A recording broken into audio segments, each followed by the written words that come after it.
Hello အားလုံးပဲမင်္ဂလာပါမေကဆွန်နာဘုံလေးစိတ်ကိုရောင်ရင်းနဲ့အရေးကြီးတာလေးကိုအားလုံးကို sharing လုပ်ပေးတော့ပါမယ်အခုမြင်တွေ့နေရတဲ့ဆက်လေကမှာရေးထားတဲ့စာလုံးကြီးက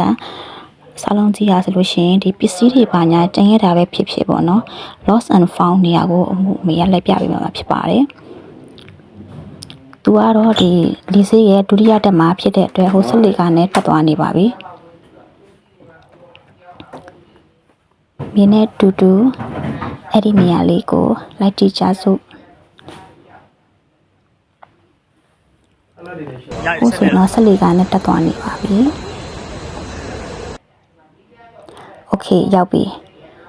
ဆိုတော့ဒီမှာโอเค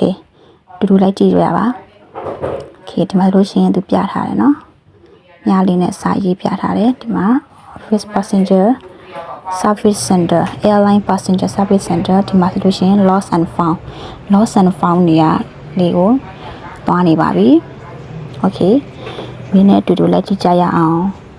โอเคဒီမှာဆိုလို့ရှိရင်သူ airport line နဲ့ airline line တွေအများကြီးပဲเนาะဒါဆိုလို့ရှိရင်ဒီညာဘက်လေးကဟွာလေးဆိုလို့ရှိရင် MNI မြန်မာ airline ဖြစ်တယ်เนาะ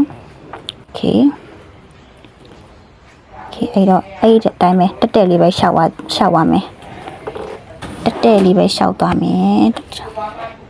โอเคဒီမှာ lost and found နေရာလေးကိုရောက်ခဏနေပါပြီရှင်းနေနေလေးရှောက်သွားပြီဆိုတာနဲ့ဒီ lost and found နေရာလေးကိုရောက်ရှိပါတယ်ဒီနေရာမှာလာရောက်မြင်လို့ရပါတယ်โอเคเนาะဒီနေရာလေးပါ